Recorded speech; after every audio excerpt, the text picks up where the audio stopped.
Mira Business FM.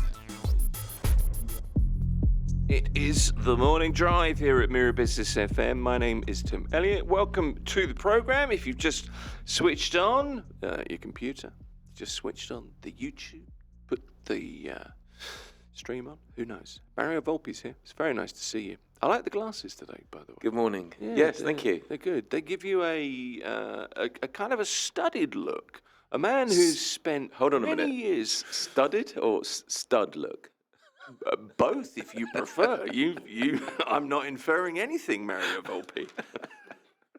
You said it. I did. I know. Sometimes I regret what comes out of this mouth. Studded. You are the Senior VP for Investment Advisory, Allegiance Real Estate. Nice to see you. We got a load to talk about today. Yes, we have. As is always the case. The first question for you is, it's not football this week, we'll come to that, but has parking become a first world problem in Dubai? Because for years, loads across Dubai, lots of parking was free, populations got bigger, more and more areas turning to paid parking. How much of a concern that is when it comes to real estate prices, do you think? Well, when I first moved to Dubai, free parking was pretty much everywhere. In fact, there were less places where you had to pay than there were free spaces. And fast forward kind of to today, that's completely flipped. It's definitely changed, and it's starting to have real implications for property values and buyer demand. And the reason for that is you've got these operators, one called Parkin, the other one called Parkonic. Now, alongside the Road and Transport Authority, they're expanding paid parking zones and increasing the fees.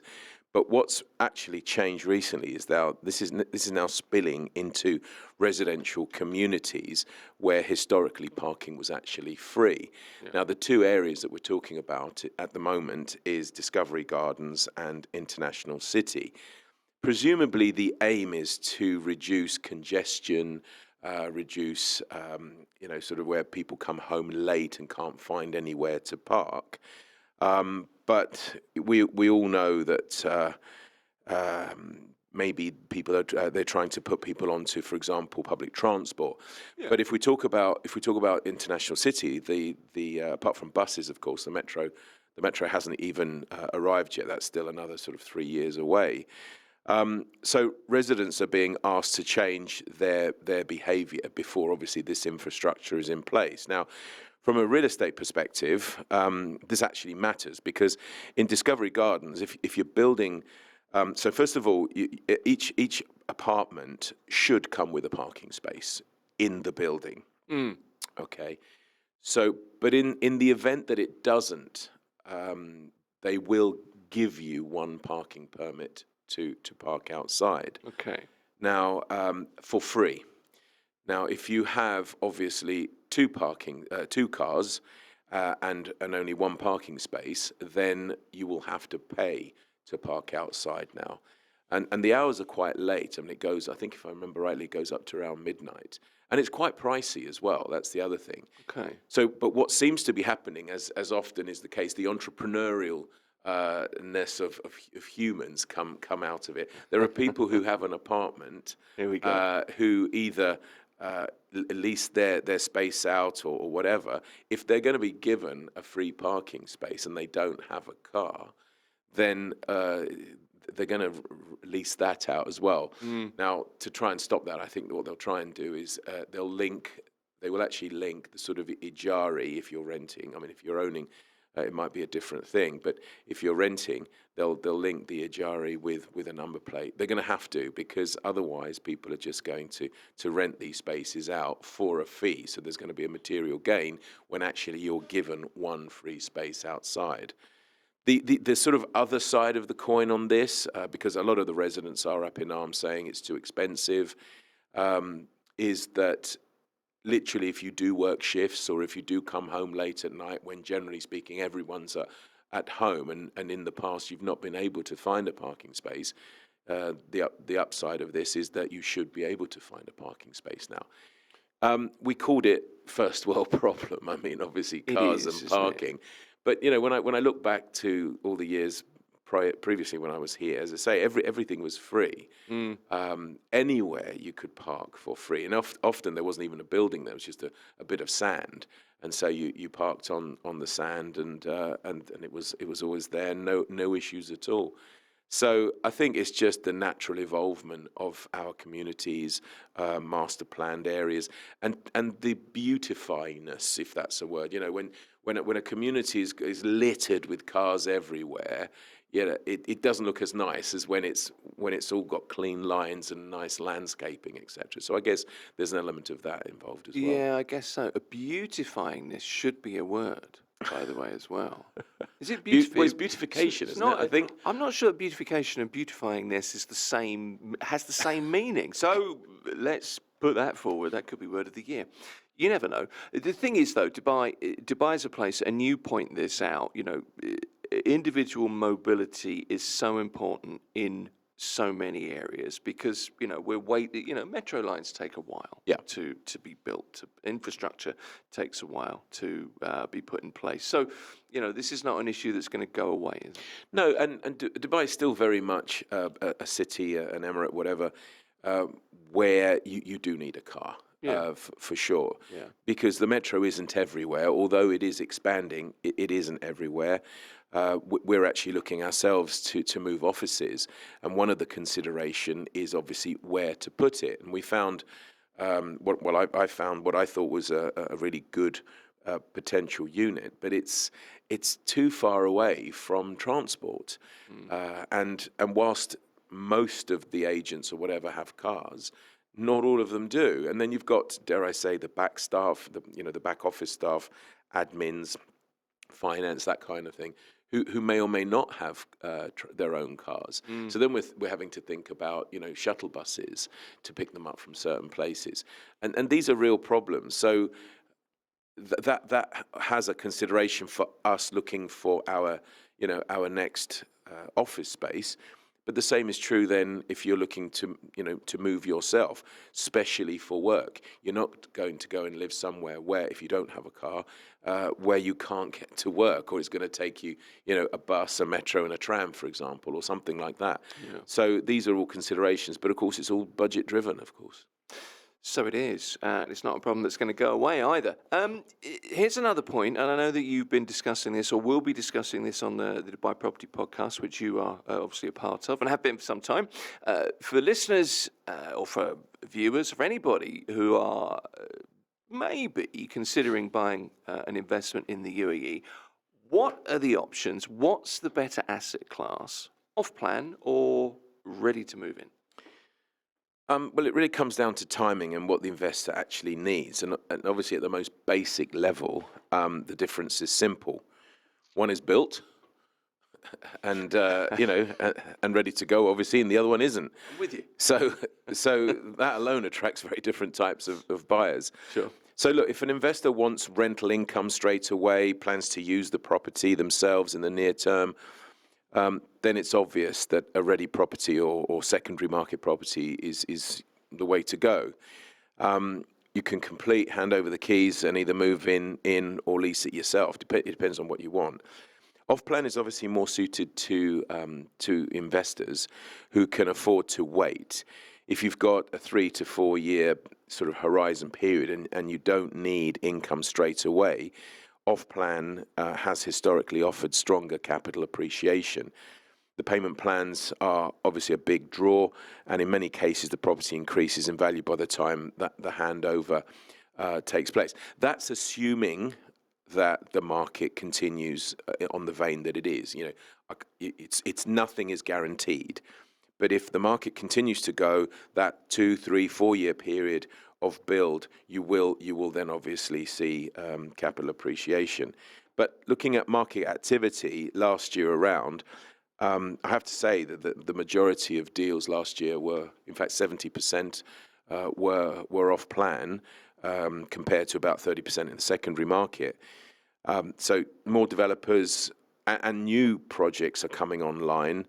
I actually think this gap probably will widen, to be very honest with you, because whilst we have secondary market teams and we have off-plan teams, the the sort of activity, the major activity is in the off-plan.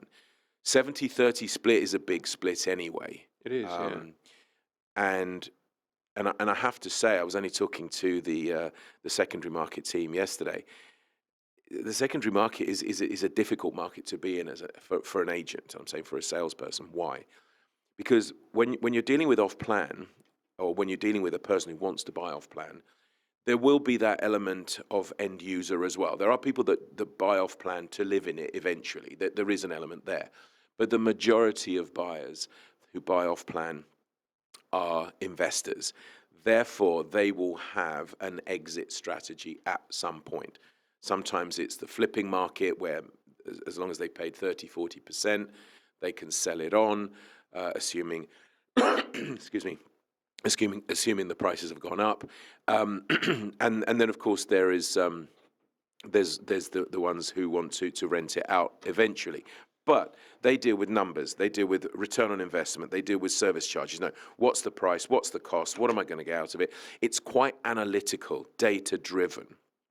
Whereas when you're dealing with secondary market, you are dealing far more with emotions. Right. Okay. And that's why I said to the team that I'm actually in awe of them, because to get a deal over the line, there's a lot of in the secondary market. There's a lot of factors involved, and that has to take into consideration feelings as well. You hear it often. Oh yeah, we bought the house because it felt right. I mean, how do you even quantify that? How do you bottle that? You can't. No. And feelings for you are different to feelings for someone else. So there's lots of ducks that have got to be in a row for it to be correct in the secondary market. Plus then, of course, you need to understand why people are selling and why people are buying. It could be driven by financial needs if you're selling something in order to do something else, or jobs, schools, communities, that kind of thing. So there's a lot to unpack there. But secondary, I would say, is emotionally driven, and off-plan is not. It's more data driven. And I think fundamentally those are the two big differences. So my question would be to anybody asking the question you've just asked me is, why, what do you need the property for? Yeah. End user, investor, what's your exit strategy? What are you trying to get out of it? And the answers will then determine whether secondary market ready property is more suited for you, which of course there are investors for secondary market as well, or whether it's off plan where you can wait and take handover, or not if you're wanting to sell it between putting an offer down and the handover. Okay.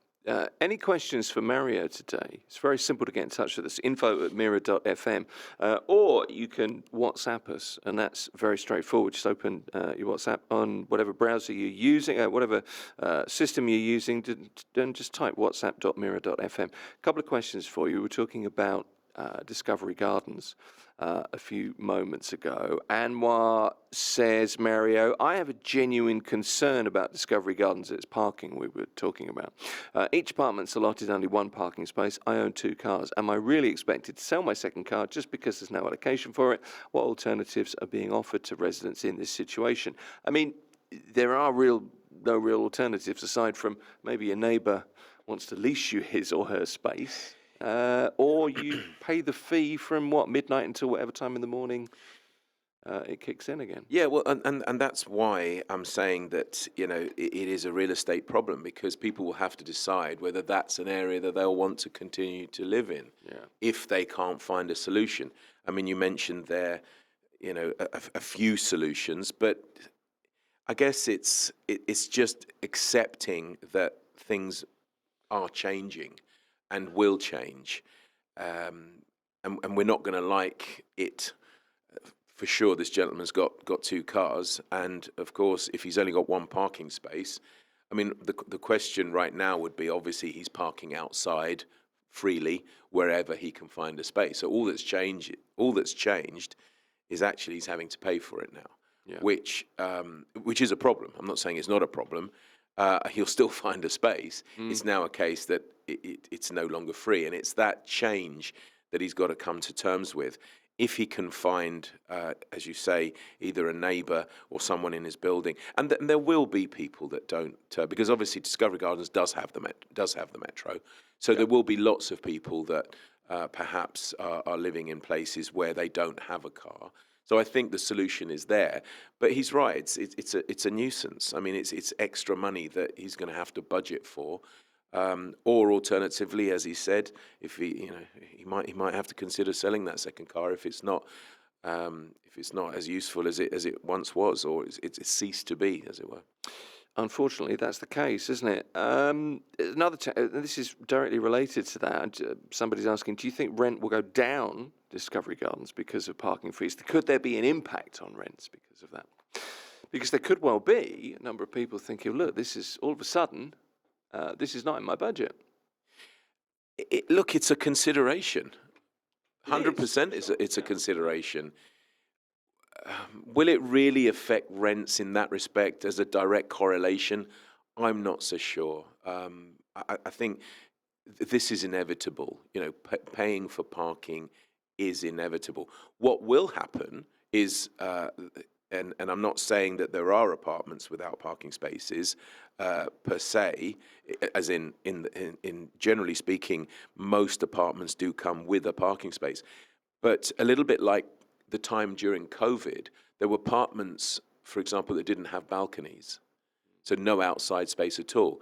We couldn't give them away. So if there's now an apartment that doesn't come with a designated parking space, and perhaps I'm talking, a small studio or something that perhaps doesn't necessarily come with a parking space, I think that certainly it'll have an effect on price, because why would you buy a place that you couldn't park a car where, generally speaking, most people do have them? You're limiting your marketplace to someone who doesn't have a car and uses public transport, which there are a few, but I think the majority do have a car. So I think it probably will affect sales prices if you don't have a space. So I guess I am saying it might affect rental prices as well. Generally speaking, I don't think it's going to be a big problem. It'll be isolated, because I think most of the apartments do come with at least one parking space. The problem is a bit like that other gentleman, is if you have an extra car, but then that's something you're going to have to deal with. Yeah, I guess so. There's the other side of this as well. It's around that area. Discovery Gardens is pretty well connected. There are two metro stations, depending on where you live. But there are, if you're on the Ibn Battuta side and you're using the station at the other side of Ibn Battuta, that's a fair walk, and at certain times of the year, that's quite hard. Yeah, weather-wise to do. So there's certainly a trade-off. So you can see why people, I think, you can see why people are questioning. No, exactly. I mean, they call it that last mile delivery, that sort of last mile to get to the metro stations. Exactly, yeah. Literally anything, dare I say, beyond a 5-minute walk in the summer is unbearable, of course. Yeah. So you're forcing people to use alternative ways of getting to that metro station. Taxis being one of them, there's a cost. Electric scooters, there's a cost to buy one, or if you're hiring it, or bikes, but even so, you're still out in the elements. Yeah. So it's tricky, and if you're going somewhere, where you're wearing a suit or something, I mean, by the time you get to the metro, you're going to be drenched. It's true. Last word to Jonas today. I like this. Mario, Discovery Garden says one apartment, one parking spot. Cool. But I have 2 cars. Is the official policy to sell the second one, or just drive it around in circles forever? I was going to say, you're asking me the same question, but now I understand why you asked the question. There you go. Do you know what? I do like these listeners are very, very witty. I think the one before also, the Trust Me Bro one was good, and now this one. Look, driving around, listen, your car could become your apartment.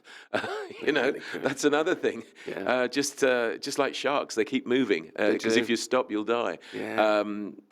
Seriously, you will find a solution, but it's something that is going to come to more and more communities. It's starting with Discovery Gardens. It'll go to International City, and there will be others. So this is not going away. Just like parking fees, they've risen as well throughout the city. I mean, I know was it last year or sometime last year we had prices going up on the sort of what I call the pay and display type mode. Although there's no display now, you just do it all on your phone. But those definitely went up, and before it was like 10 dirhams a day in the place where I was to park during office hours, as it were, and that shot up to 30 dirhams a day. So it's a consideration. So if you are office bound and you're able to take public transport, then that would be what I would need to suggest. If, however, you do move around, during the day, then of course, if you're using public transport or taxis, they start to add up. So I don't know. It's the convenience that is being attacked here. But these are businesses. They're businesses to make money and to make profit. So it's also understandable that the prices will have gone up and will continue to. It hurts, doesn't it? What's that? 30 dirhams a day, 150 dirhams a week, 600 dirhams a month. All of a sudden, that you perhaps hadn't budgeted for. So.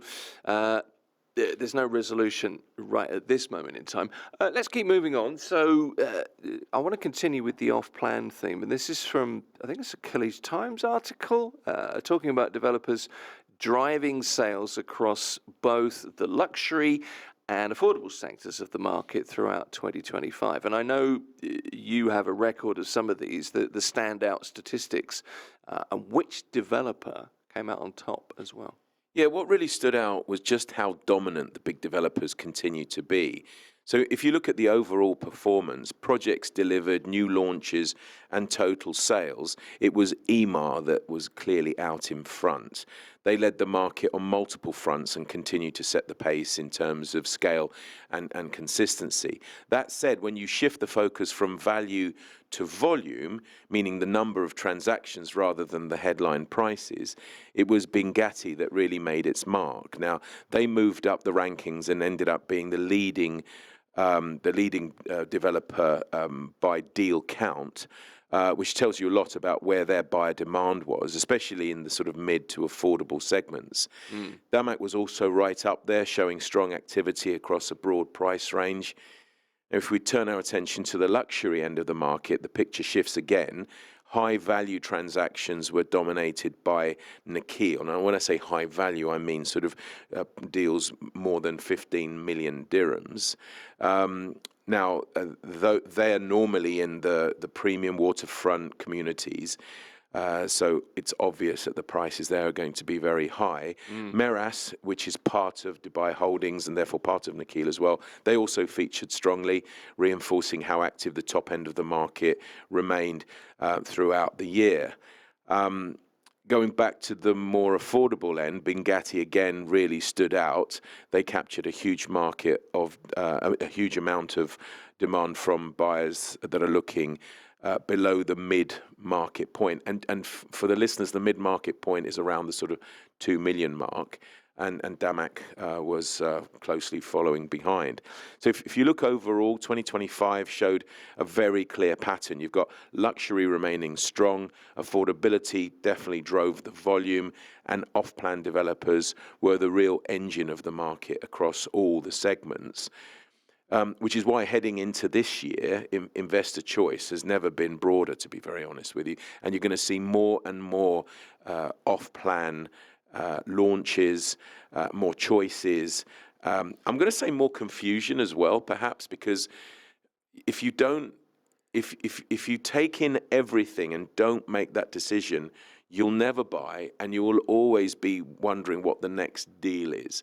So there's sometimes too much choice. If you go to a restaurant and there's 50 starters, 100 main courses, and 200 desserts, I mean, you're going to be standing there looking at this menu forever and going, which one should I go for? Because there'll be so many that you want. And I think that in the off-plan market is very much where we're at, not even where we're heading.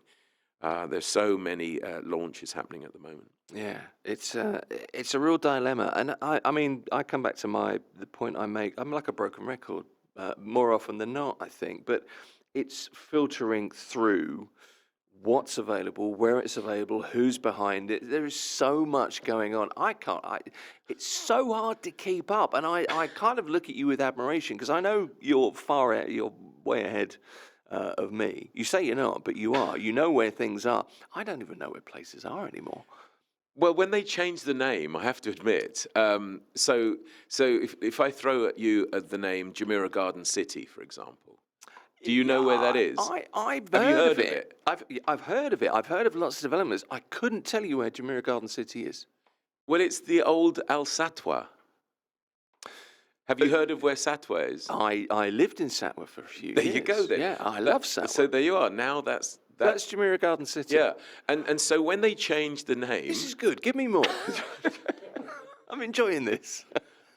well, I remember, what was it? IMPZ, which was International Media Production Zone, Yes. right? It's now called Production City.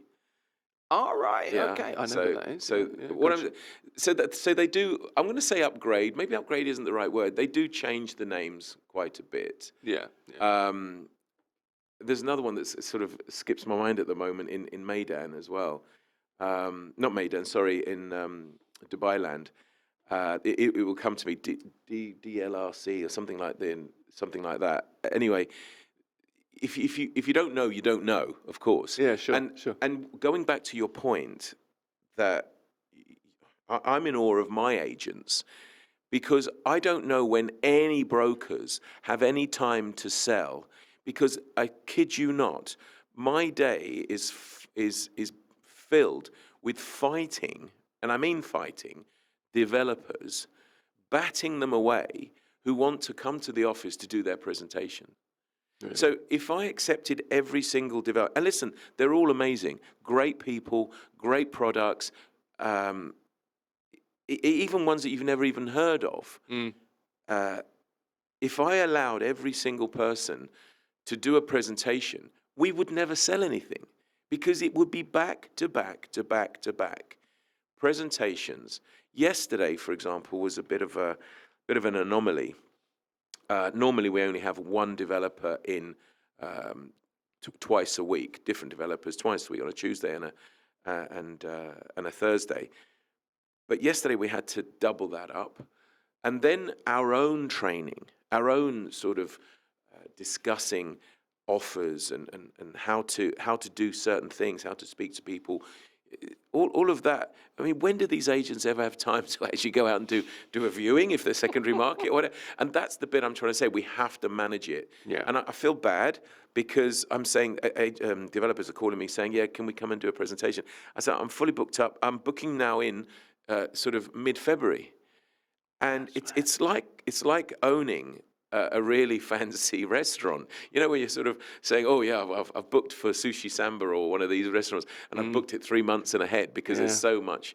And that's exactly how the market is. So you talking about it all? I don't know it all. I definitely don't know it all.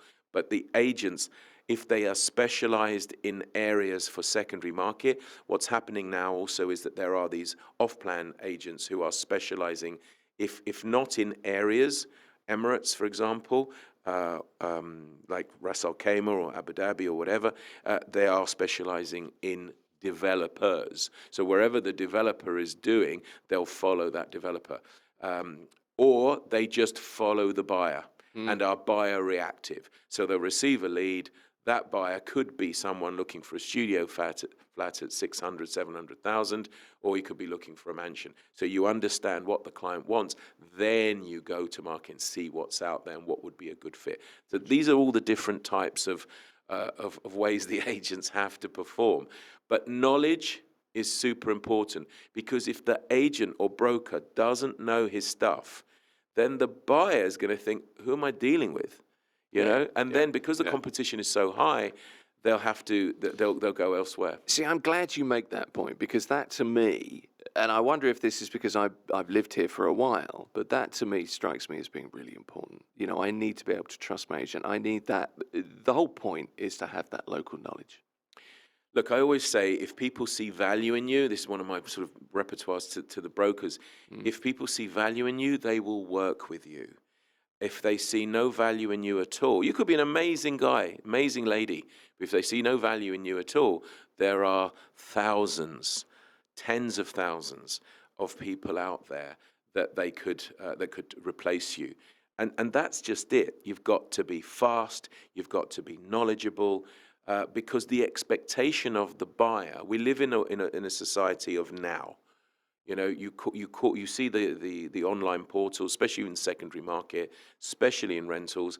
You see the name of the agent, you see the number, you make the call, you expect to speak to that person, but invariably you don't, because those agents are busy, they're out looking. So I'm not saying it's a call center, but it's a receptionist that takes your call. Sure. You're very rarely speaking to that person until such time they get the message and then they get the call back. But as a tenant or as a buyer, that's quite frustrating, because you've made the call, you want to converse, you want to understand about the property, and unfortunately, you know, dare I say, the receptionist doesn't have that knowledge, which is what you were talking about. And so you have to wait. And that's excruciating. What does the buyer, the tenant, then do? Do I wait for that agent to call me back, who may not call me back? And there'll be loads of people saying, yeah, my agent or agents never call back. Or do I start ringing other people further down the page until I get that satisfaction of making that call and the person that is advertising the property actually answers?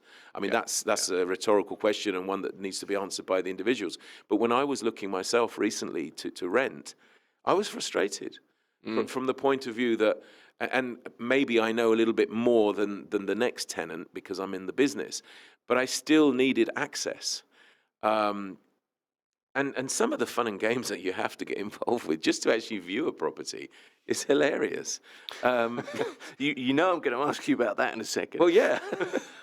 But it's a really good point. I mean, you can. One of the things I know with you, presentation is very important, and I think you're right about that with real estate agents. You can look great in your Gucci loafers with no socks, but if you don't know, going back to your point, Jumeirah Garden City was once Satwa. I ain't going to trust you. It's that simple.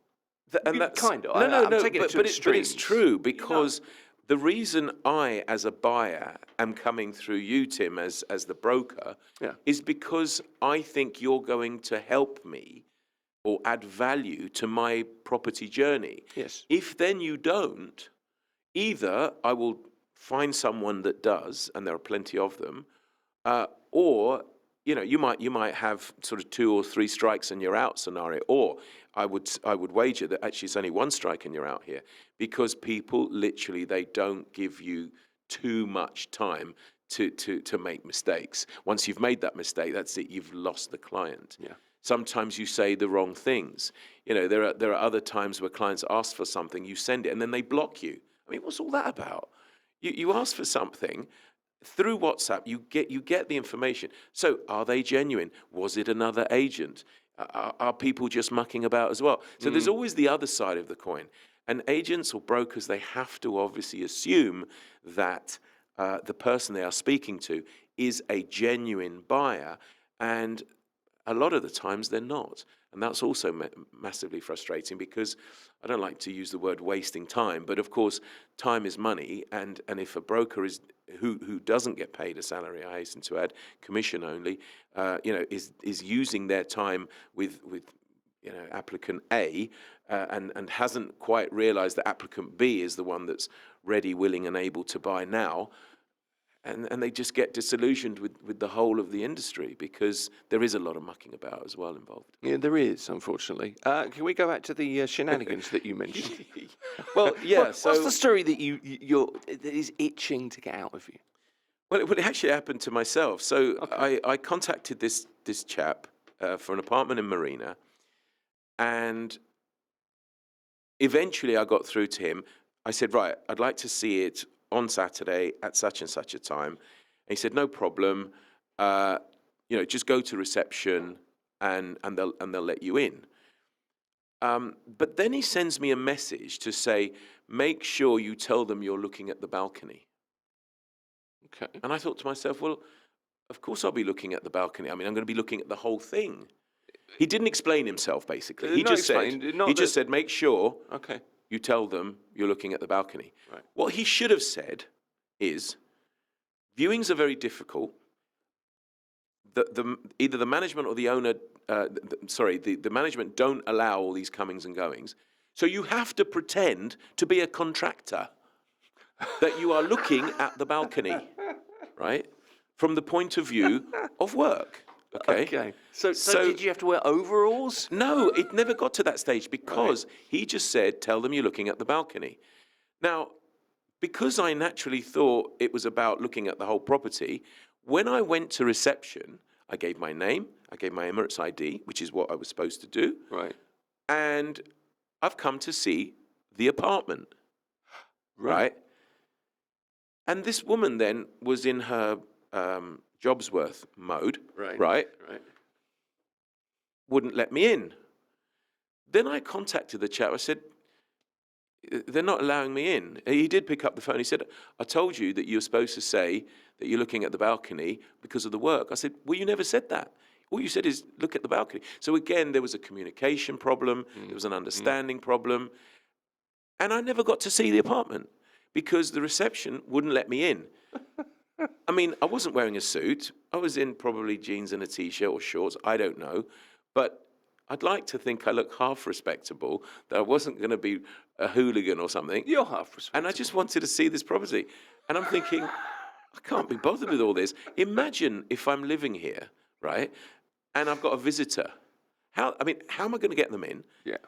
I went round the block about 5 times to find a parking space, going back to parking. Yeah. There was a there's pay and display outside. There's 3 spaces. Literally, it was like Roadrunner going round and round and round. And as soon as one left, I took it. Amazing. Right. And I never got to see it. So these stories are replicated over and over again. I mean, this is just one. So going to actually view these things can sometimes be a bit of an issue. It really can. There's another side to that, though. If there are lots of people who would be, okay, I understand, that's fine, I'm still going to work with you. There will be the same number of people that feel as though that lack of communication was something of an affront, and then that person has lost that client.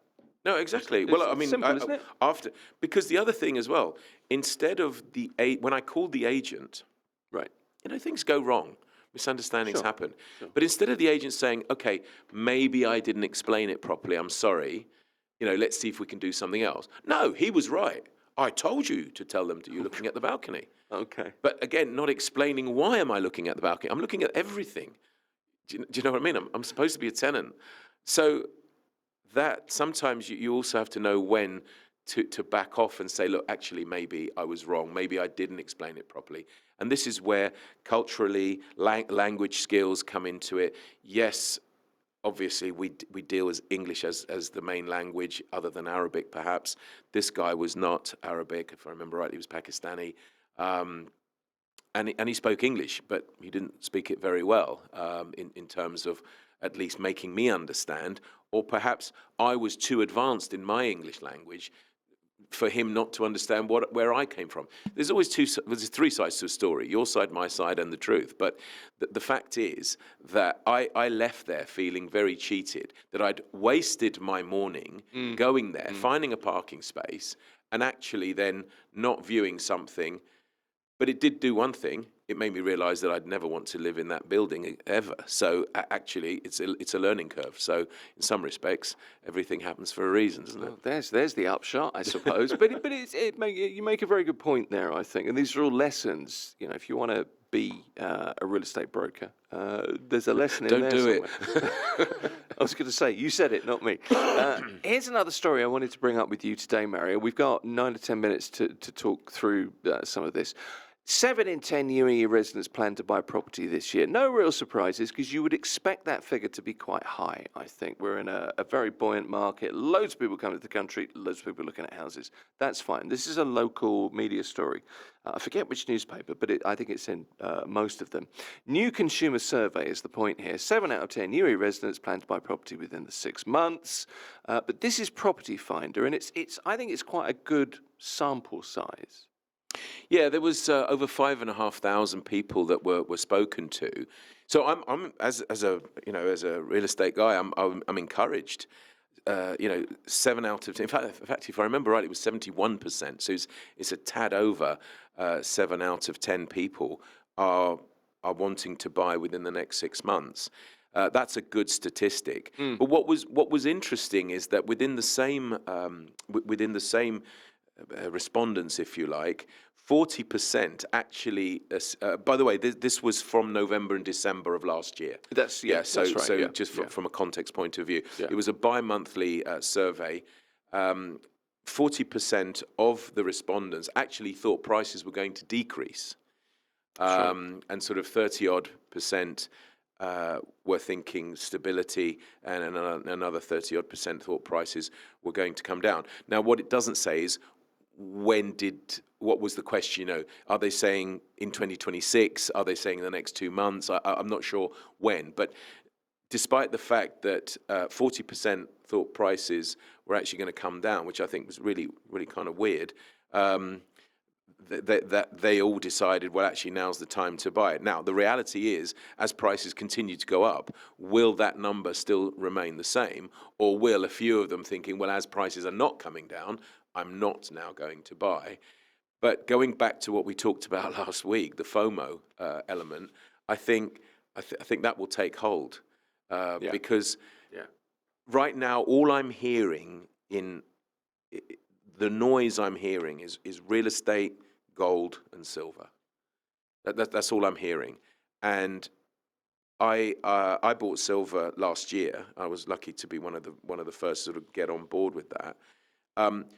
But now all I'm seeing is articles on how to buy silver, when to buy silver.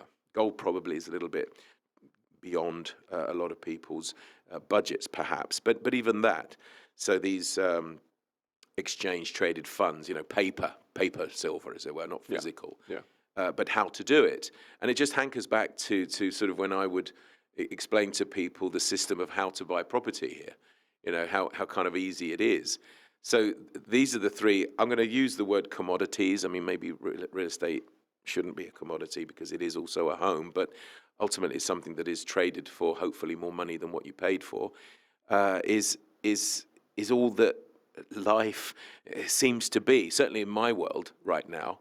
When I'm opening up social media, when I'm opening up the news, these are the things. It's real estate, gold, and silver.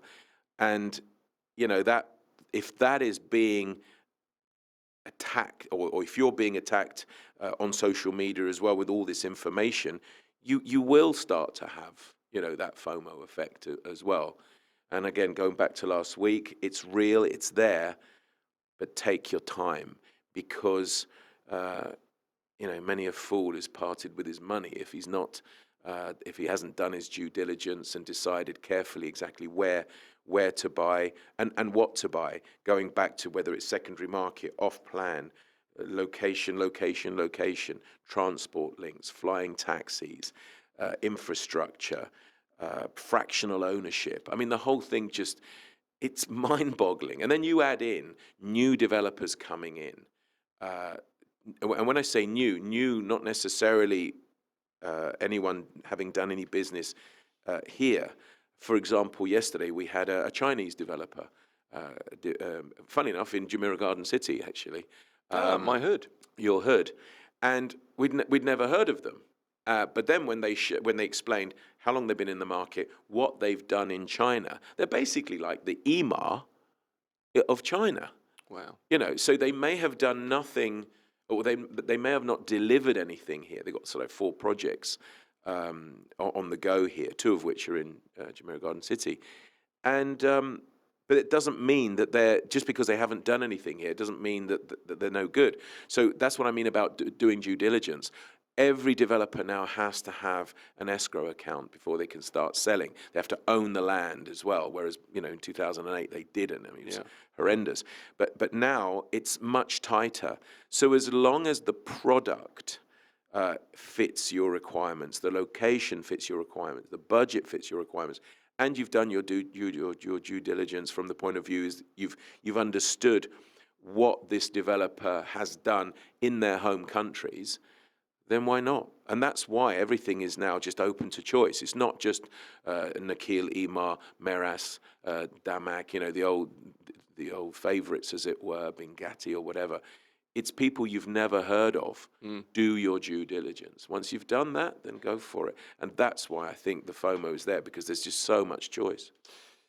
We always come back to that, don't we? There's another thing in this article, and it was interesting to me that it seems to be younger professionals. I think this is Khaleej Times. If we go by the findings of this survey, it seems to be a younger demographic. Put it that way. Yeah, it is Khaleej Times. They reported that a growing number of young professionals, their age between 25 and 35, are entering the UAE property market, driven by rising rents.